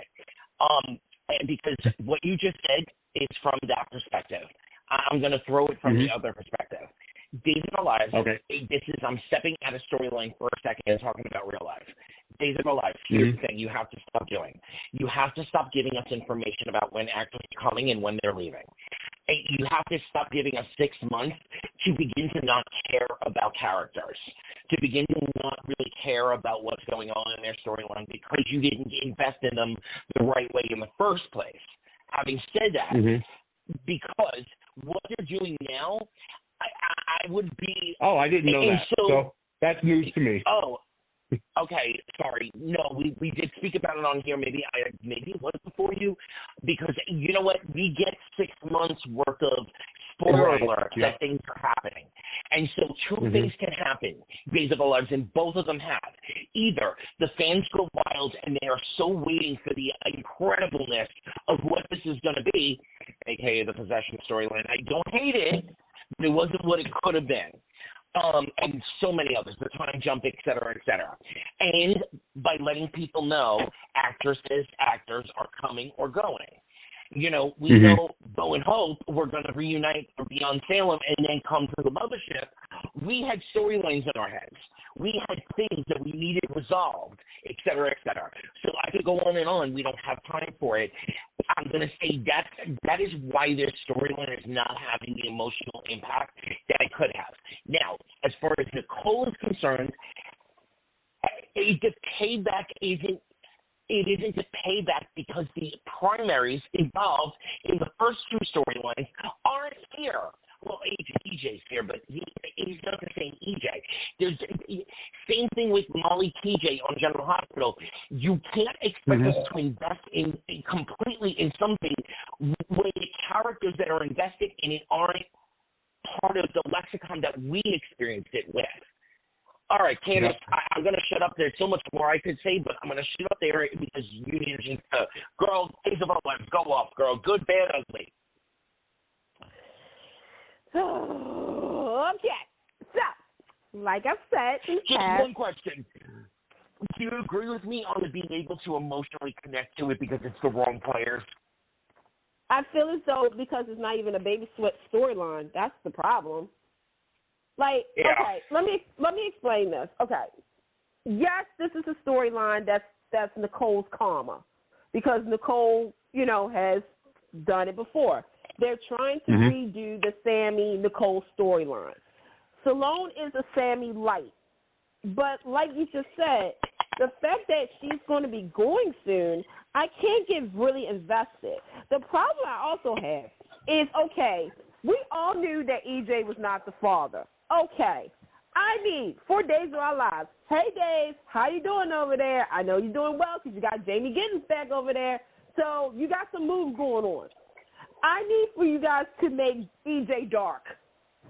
That's the only saving grace of this storyline because I'm sorry.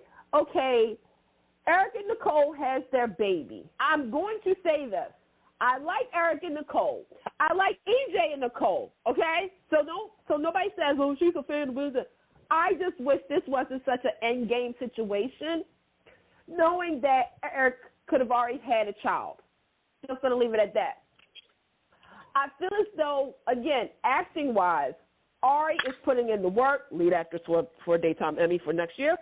I feel as though Dan is, especially because this, again, technically is EJ and Nicole's third baby that, quote-unquote, died, okay?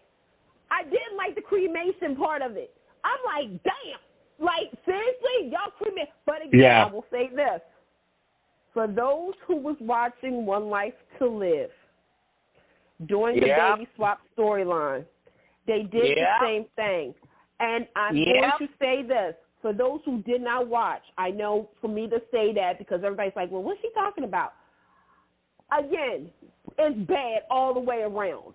But there was something different on One Life to Live than on Days of Our Lives. Okay, with that being said, I can't get invested because here's the thing. Yeah, the father's DNA is not, it's the mother's DNA. What I was concerned about, them figuring out that really is Nicole's baby, and the DNA matched Nicole. And I thought that's where we were going at, but I called it. I said we're going to have 7 DNA tests before we figure out whose baby is this.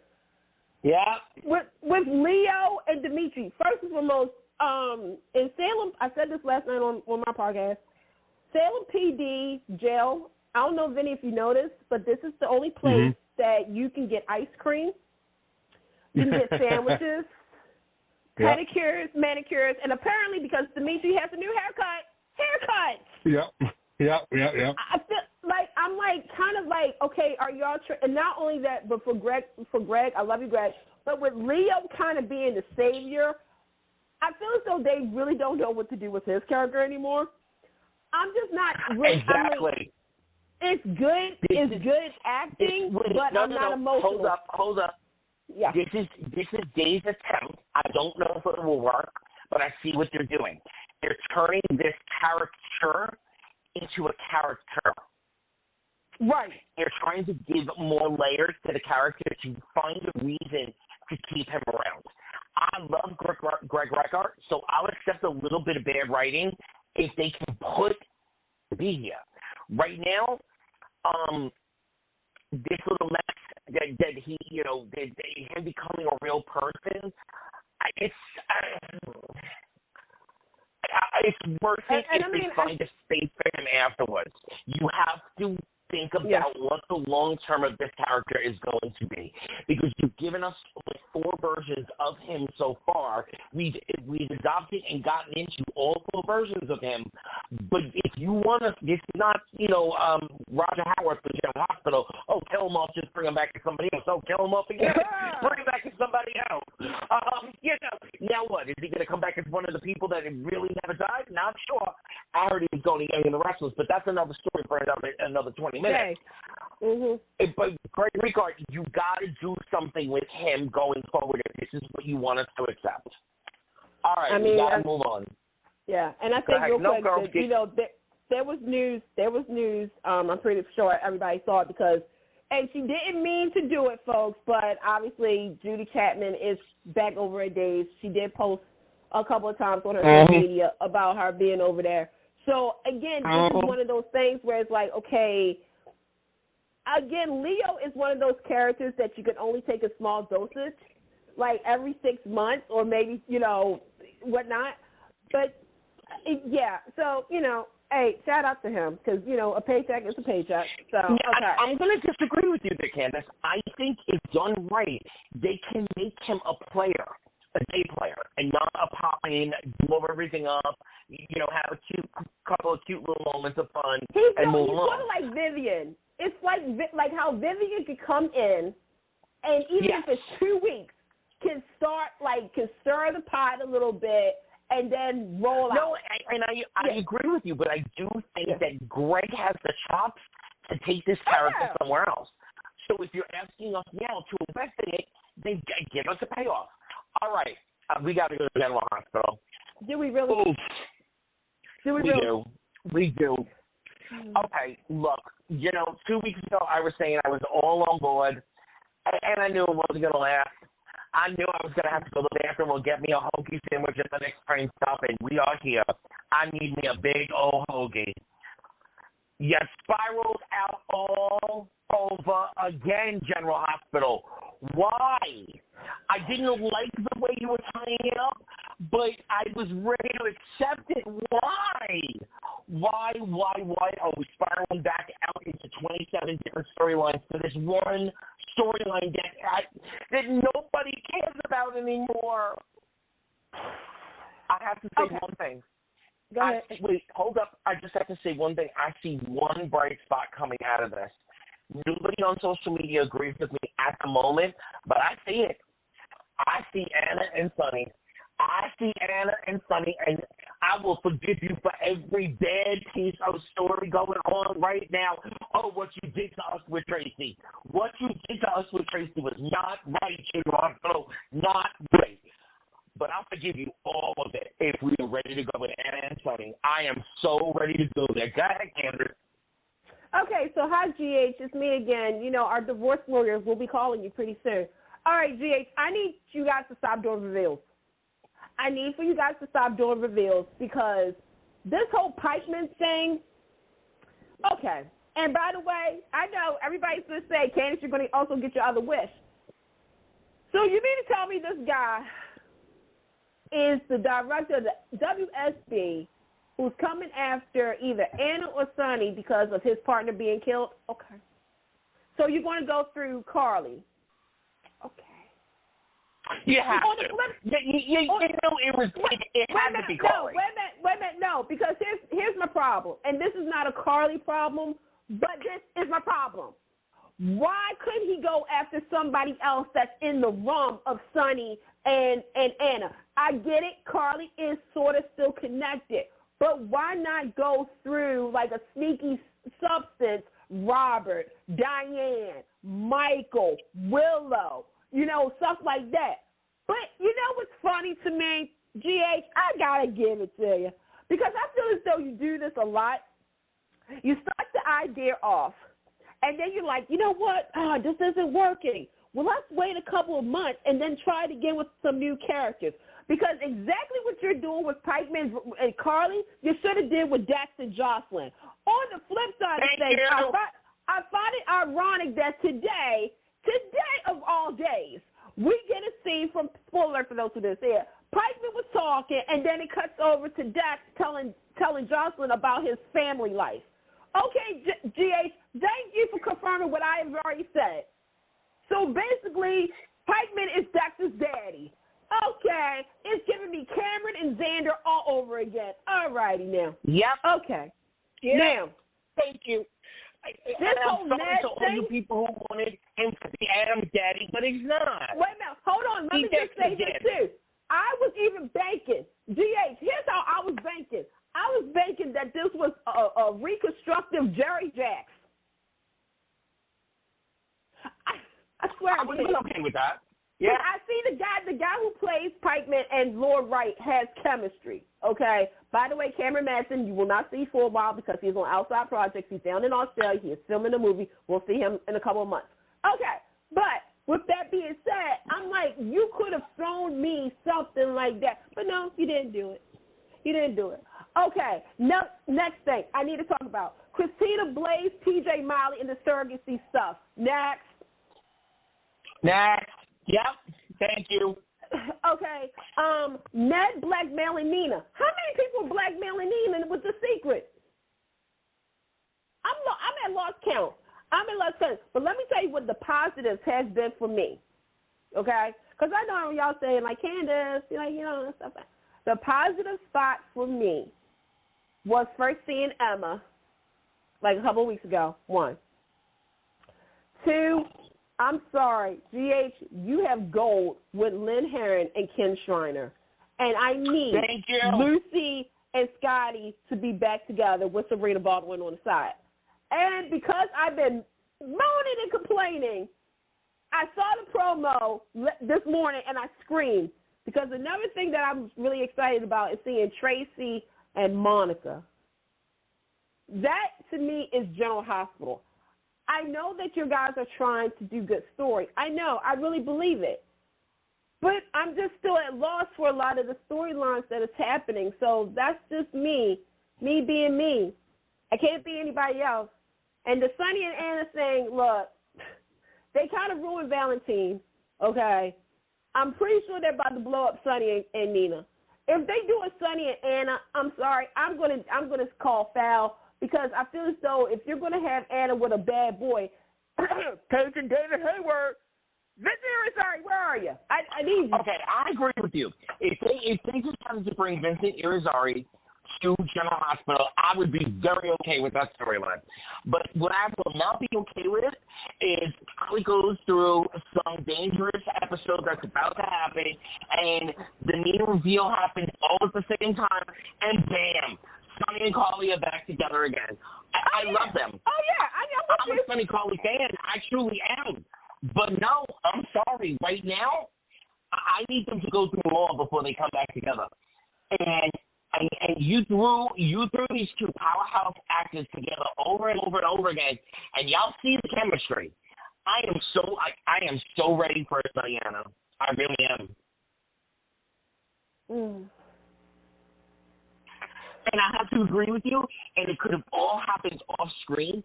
They could have begged, pleaded, and did whatever they needed to do to get Kimberly McCullough to come back for like 2 weeks to wrap up a storyline where they were playing both Sonny and Anna off screen, having Robin somewhere. Emma, the thing that Emma came and left, instead of having her leave, she could have got the phone call, your mother's missing. Dun, dun, dun, dun. Mm-hmm. That's the way they should have went with it. Having said that, though, Mr. Brennan, oh, hello. I don't want them to redeem you per se, but I don't want them to kill you off anytime soon. Oh, Jesus. I can't help it. You're doing gay. You feel. I mean, like I said, he's hot, he's handsome. I just wish. Oh my God, could you imagine if that was really Jerry Jacks? And if it is, I will dance. No, I mean, it's already been established that it's not. It's already been established, but I just thought, like, to me, I mean, I just wish GH, oh, man, because if it was Jerry Jacks, I would have been like, oh, he has reason to go after Anna and Sonny. Yes, he does. Yep. But, again, this is sort of the thing. It's like they worked themselves up, worked me up for a big reveal, and I know this is not going to happen, but I have to throw this out real quick and get both of your opinions. I thought the scene between Dante and Ava was chemistry like beyond. Did either one of you feel that too? I didn't see it, but I'll tell you who I did see. I didn't notice it. I mean, I did notice Ava getting a lot of her spine back, though, over the past number of weeks. Yeah, I saw that. No, but real quick, and by the way, for those real quick, check out previous episodes and tonight's episodes over on Blog Talk Radio. Check us out on social media, Twitter, Facebook, and Instagram. And guys, have a happy holidays, too, before we get cut off, and we'll see you in 2024. Yeah.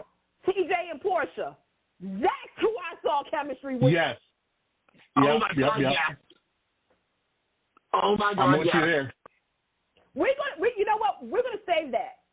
We're going to come back next year and talk to you guys about our what we thought about the daytime Emmys, and also TJ and Portia. Could they be a thing in 2024? As always, thank you guys so much. Leon, thank you. Check them out. Yeah. You guys be safe. Pam, David, everybody, take care. I love you guys. Thank you for making this year such a blast. Happy holidays. Yeah, Thank you, happy everybody. holidays, everybody. We love you so much. Go Daytime Emmys.